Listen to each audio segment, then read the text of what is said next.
This is the Growth Farming Podcast. Hello and welcome. I am D. Grant Smith, the growth farmer for personal development through the lens of spirituality and storytelling. This podcast is a combination of teaching, storytelling, inspiration, and practical tools to help you grow love in your relationships and experiences with yourself, the divine, and others. It's been a while since I've released a growth farming podcast, and I do appreciate your patience. The pause has been because I've been doing quite a bit of reconfiguring the whole growth farming arena and creating new opportunities for you to join in with me to explore this principle, how to live it, and experience it in different ways. In 2022, I brought everything together and created the Growth Farming Platform that features a combination of my original storytelling in short fiction and novels with online courses that teach the principles found inside those stories. And I built the platform to operate like a community of fellow growth farmers who are committed to growing in their personal development, spirituality, and relationships with others. Through membership, we meet weekly in a spiritual and personal development mastermind of sorts to dig deeper into the aspects of becoming the best version of ourselves with teaching, discussions, and action steps to move forward. See all membership options and join in at growthfarming.com. In bringing the podcast back, I wanted to focus on a conversation that led to the birth of this entire idea. It was the conversation I had with the incredible and inspirational Seth Godin back in 2016.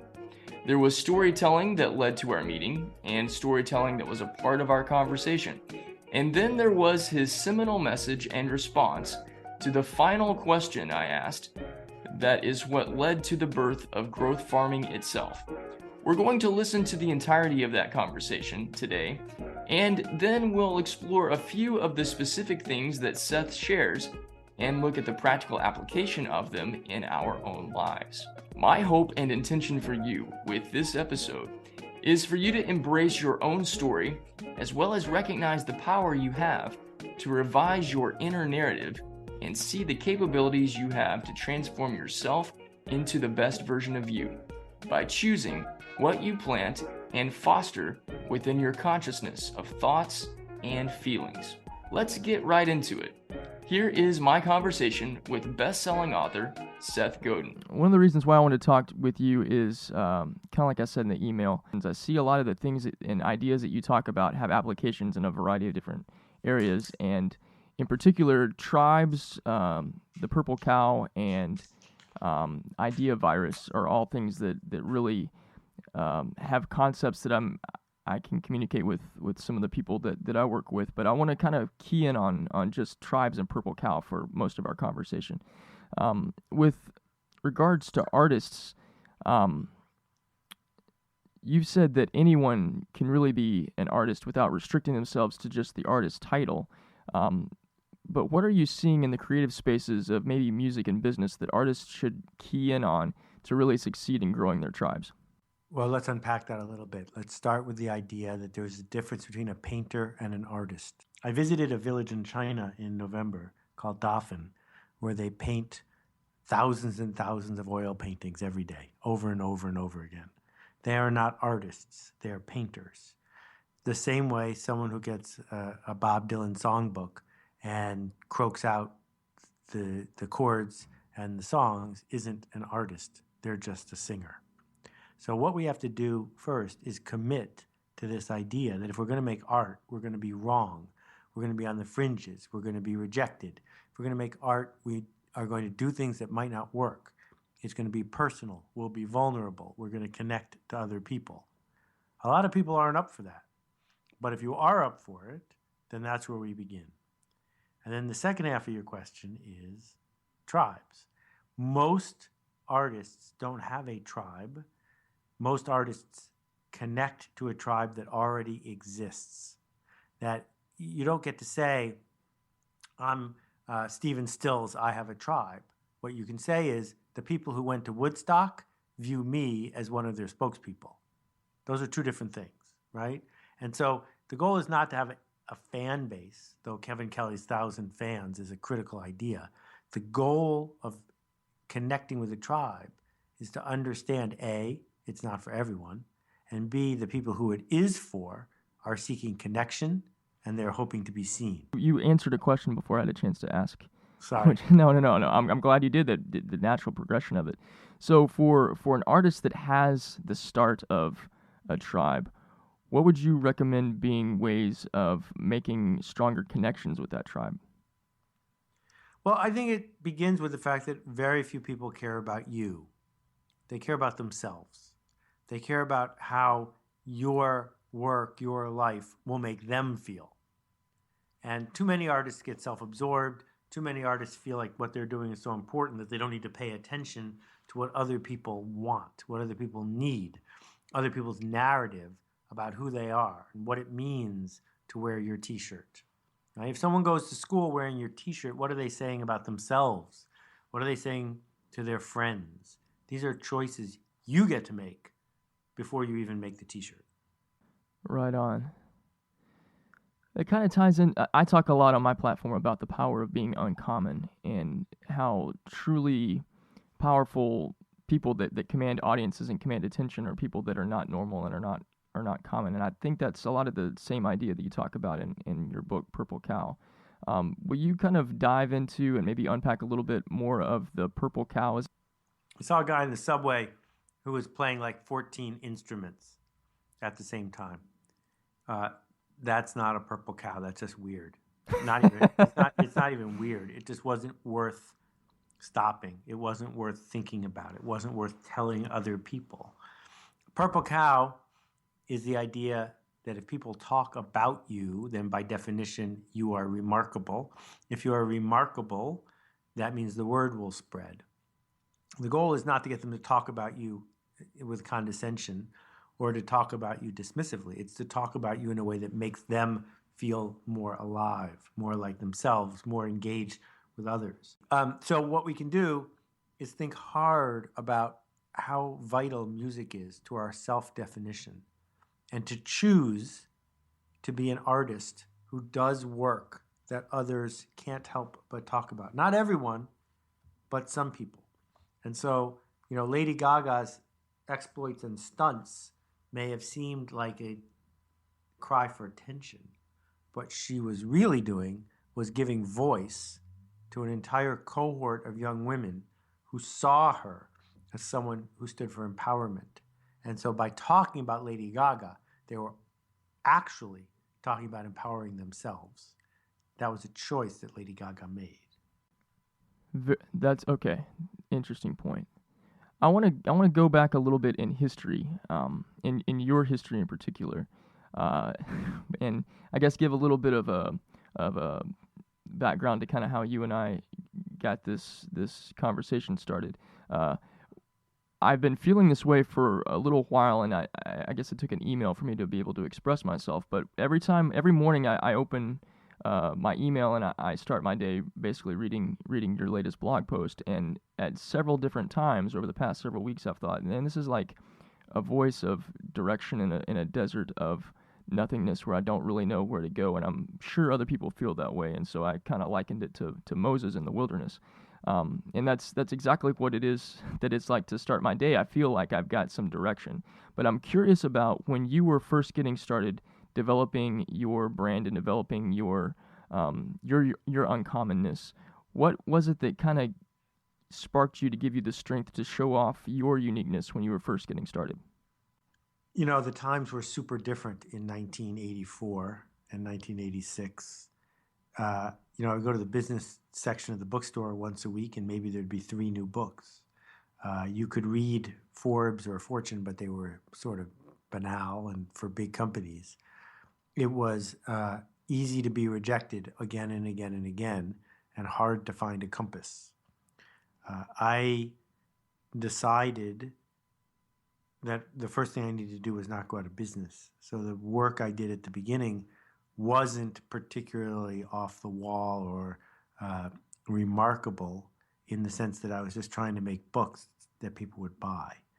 But over time, what I discovered is that it's almost impossible to fit in all the way. That fitting in more doesn't really help. And I discovered that standing out and standing for something worked better. That being able to say to someone, no, I can't make that for you. Sorry. Why don't you call this person? Was way more powerful than bidding on an RFP and trying to compete with everyone to make the same sort of thing. So finding a specialty and sticking with it instead of trying to be all things to all people. Yeah, as my friend Zig used to say, being a meaningful specific, not a wandering generality. Well, then that really does lend itself to that voice in the desert. So good to know that you found yourself in a similar place. The fact that we're all moved to respond to things that impact us in specific ways and stuff that inspires and connects with us. What is it that inspires you, Seth, that causes you to connect and give attention to people? Well, those are two different things. What I do for a living is notice stuff. So I seek every day to notice things that I haven't seen before, things that are on the edges, things that are resonating with other people. If something's working, I try to figure out why. If something's not working, I try to figure out why. In terms of what inspires me to keep doing this, the answer is my readers, people like you, artists everywhere who are finding more of a voice. The more I see them do that, the more I have a hunch I'm on the right track. Storytelling is a very big part of what you do, and it's something that you advocate for very strongly. Aside from the fact that it's a naturally appealing way to get plugged into something, why do you believe so strongly in the power of storytelling? All right, well, can we be really clear what I mean by storytelling? I don't mean The Princess Bride. No. I think that's very clear. You don't need to worry about that.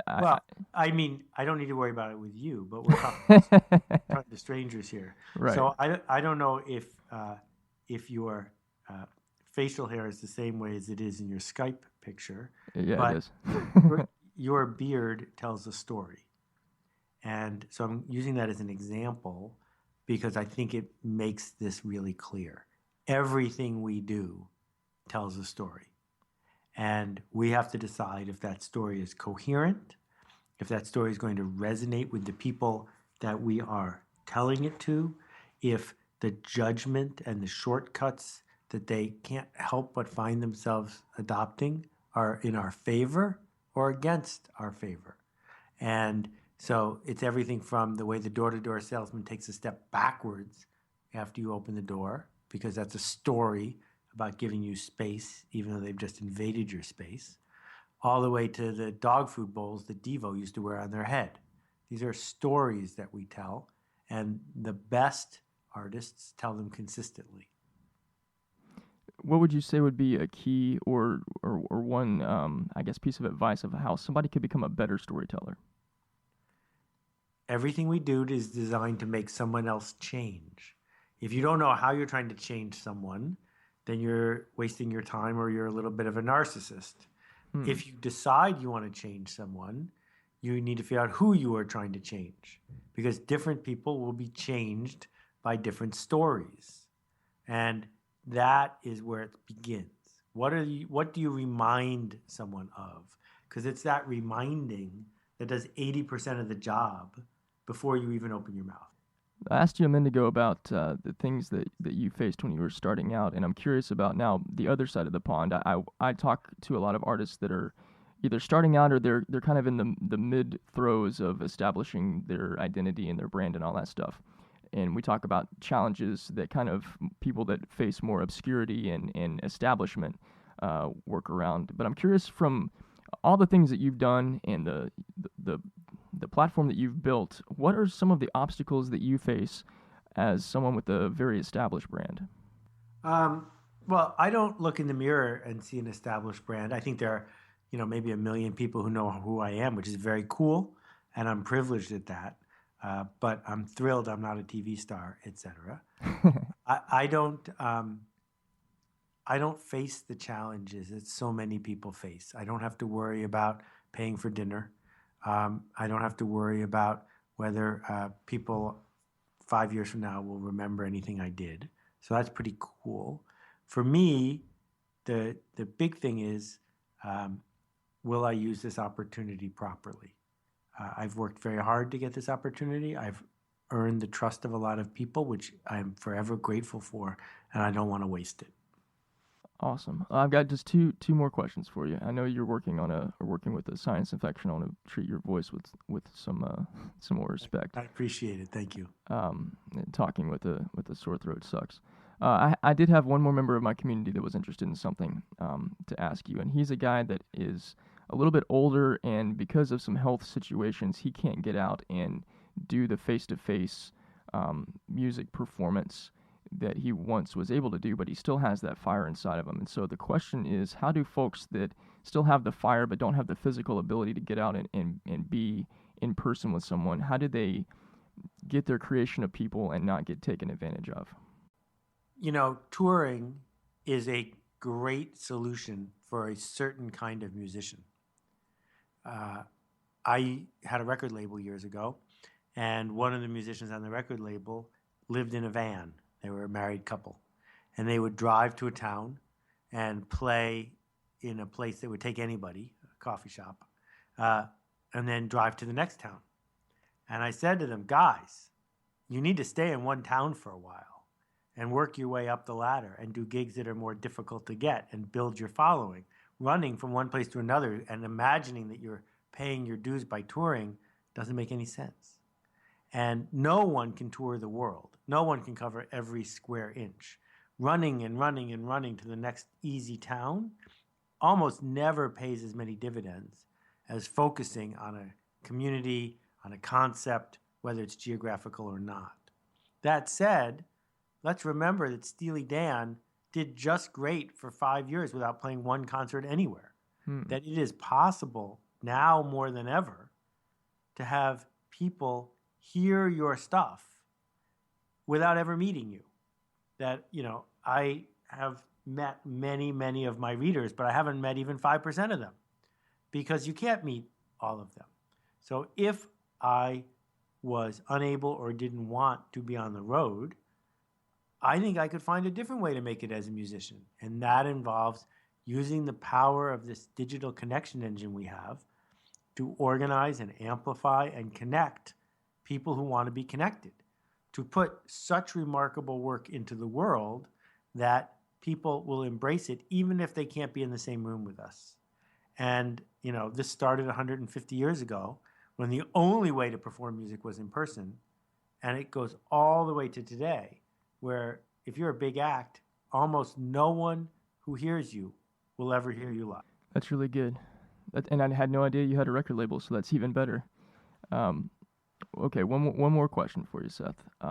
And I guess you've given some incredible gold nuggets of advice. I'm going to play on that analogy one more time about being in the desert and looking for the promised land. For someone who feels like they're in that place right now and curious about just taking one step forward, what would you advise to take a step in the direction of the promised land instead of wandering around in all the different possible ways that they could go? Yeah, the analogy, I think, is going where we need it to, which is you're already in the promised land.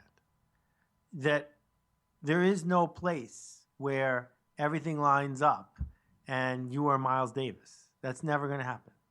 What happens instead is you find 10 people, just 10 people, who care so much about what you do they tell someone else. You find 20 people, just 20 people who would miss you if you were gone. And then you repeat it and you repeat it and you repeat it. And the next thing you know, 3 years later, you're an overnight sensation. That it's this believing that the grass is greener is going to get you in trouble. You already got all the grass you're going to get. What you need to do is farm it, not go hunting. Wow. This just comes naturally to you, doesn't it? I've been practicing for a long time. Well, you're very, very good at it. Very good at it. Well, thank you so much for giving me part of your afternoon, Seth, and for giving me part of your afternoon while you're nursing a sickness. I appreciate that. Well, it's a privilege, and the work you're doing for your tribe doesn't go unnoticed. So I hope you will keep making your ruckus. That was pretty incredible, wasn't it? Seth dropped several atomic truth bombs in that short 15 to 17 minute talk. While we're not going to dig into every piece of what he said, there are 3 things that we will explore. Number 1, what it means to be creative and make creation a part of our lives. Number 2, the nature of the story we tell ourselves. And number 3, the steps necessary for us to get to our own desired promised land. Let's first talk about being an artist. This is about expressing our genuine, divinely given creativity that can only come through you and I in the ways that we make it, because we are the only one of us that there is.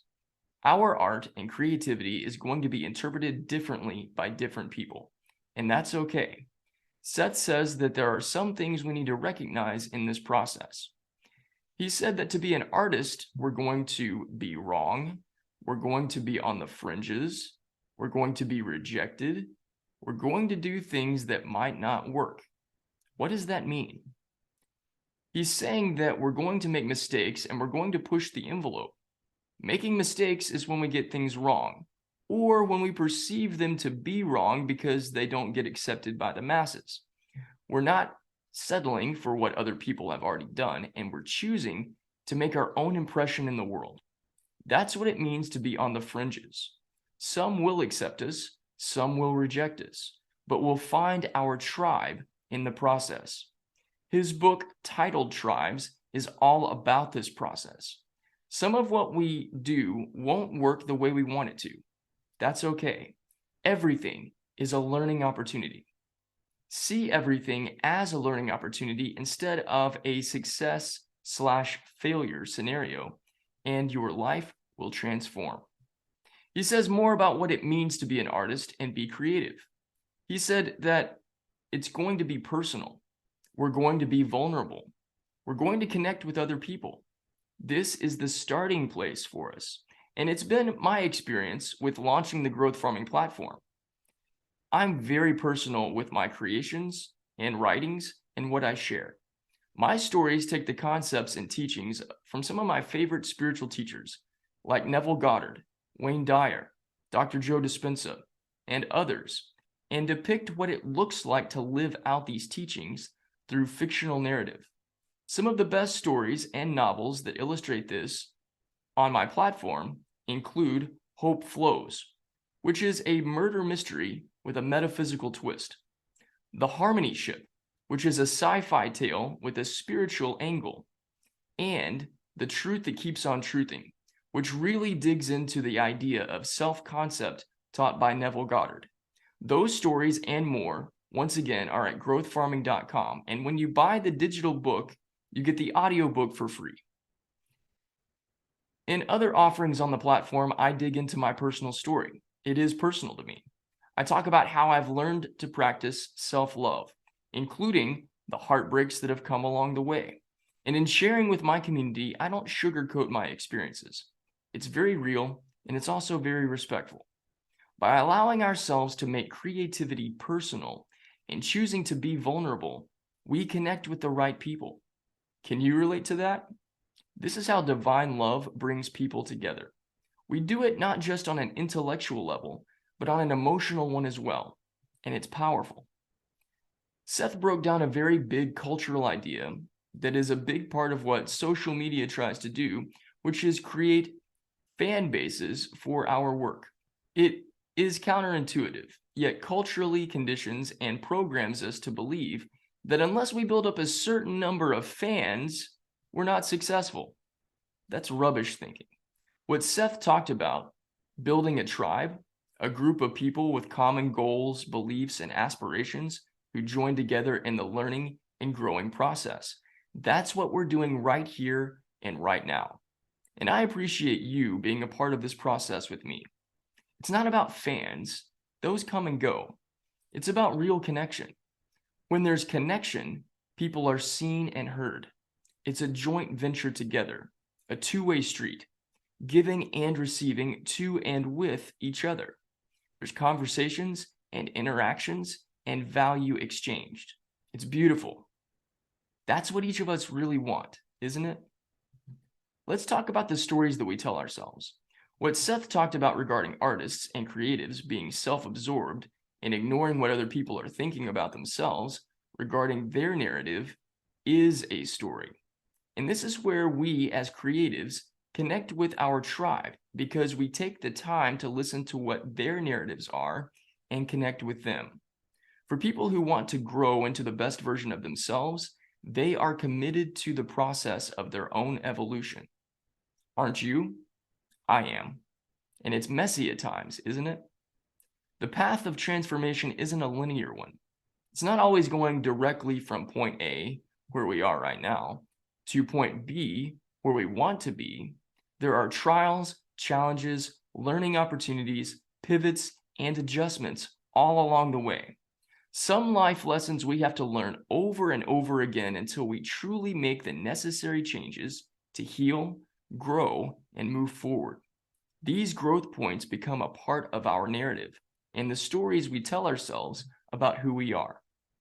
When we connect with each other in areas of a shared narrative, whether that's having been through painful heartbreaks or failures in business, we feel seen and like we're in a safe space to learn and grow with like-minded people.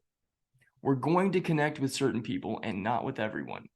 That's what we discussed in the areas of becoming uncommon. The uncommon is not something that everyone wants to be a part of because it's different and out of the ordinary.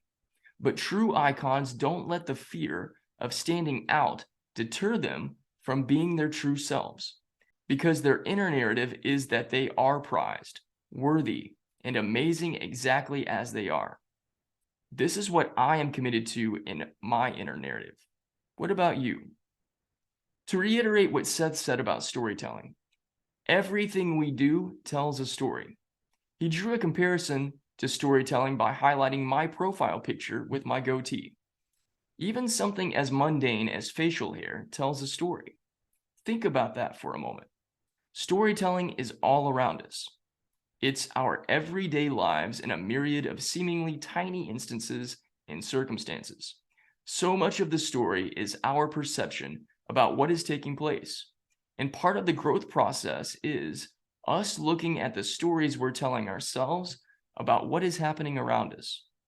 If you're like me and you've struggled with the fear of rejection, the perception you could have about someone else's behavior can be that you unconsciously create stories in your mind that says if people don't act a certain way, they're rejecting you. Are they really? Or is that a story you're creating in your mind that you entertain and then it becomes your inner narrative? These are real questions to look at within ourselves. I'm still in the process of looking at my inner stories and asking if something is true or if it's my perception. Most of the time, it's my perception. Because events that happen in life are mostly neutral. The only meaning we have is the meaning we attach to it, or the story we attach to it. Part of what I teach through growth farming is about changing the inner narrative, the story we're telling about ourselves, so that we align with divine love. This is a growth process, and it's always ongoing. We give ourselves and others grace in this process because we're going to misinterpret each other and perceive things that are not intended in the ways that they may be seen. And it's okay. It's a part of rewriting the stories and narratives in our consciousness to fully experience peace, love, and harmony with ourselves and our relationships. And the final part of our conversation was me referencing the email that I sent to Seth that initiated this conversation. In my message, I told a story. It was a story of where I felt I was at the time, an entrepreneur searching for my own promised land of success. And while there are countless gurus and so-called experts who stand on their soapboxes and say that the way to make your dreams come true is to be on all the social media platforms and post endless amounts of content every day, or make a ton of videos and follow the herd mentality of success, which is being common and not owning your voice, Seth does something completely different. You won't find him on social media telling you what to do, as though he has all the answers. Instead, he sends out an email every day at 5 a.m. that illustrates a perspective and a way of looking at the stories we tell ourselves. And from his emails, I receive what I consider to be a way to take a step in the direction of my promised land. But so much of what he shares is about changing the inner narrative and also learning to trust the inner guidance we have. And that's why I compared him to Moses in the desert. By the way, that inner guidance is what I call divine love, and it exists inside each and every one of us, regardless of our faith practice or belief system, religion or lack of religion. It's inherent inside of every single human being on earth. The question is, will we pause and listen to it? Will we listen to the stories that this inner guidance gives us for who we really are? Or will we chase the herd and the bandwagons in hopes of finding ourselves and our significance in what other people say? Seth's wisdom in this practice is very simple and very practical. He says, find 3 people, just 3 people, who would miss you if you weren't around, who would feel like they were missing something special if your creative work was not a part of their lives. Create for them and for yourself. Connect with them over and over. Then repeat that with 3 other people. They will spread the word for you without you having to ask. Change that inner narrative to know that you and your work are significant, that you are making a powerful difference in the world, and that you are highly valued. As he said, the idea that the grass is greener on the other side, meaning that someone else has it all figured out and are the real success stories in life, is what gets us into trouble. It's unfair comparison. You and I already have green grass right in front of us. We have amazing hearts, our brilliant minds, and the capacities to create magic. We need to farm these elements by continuously planting and watering the love within us, instead of trying to hunt for it from other people. That's what growth farming is. And that's my invitation for you to join into this practice with me through the community connection at growthfarming.com. And whether you and I have met before or not, I do invite you to connect directly with me. I really want to hear your story. What are you working on now that you want to share with the world? What are the challenges and obstacles that you are facing and want some guidance and direction in? Share them with me. My email address is dgrant@dgrantsmith.com. I look forward to hearing from you and connecting with you. Thank you for listening and for joining into this ongoing conversation. I am D. Grant Smith, the Growth Farmer. Be blessed and be uncommon. I believe in you, I love you, and I'll see you soon.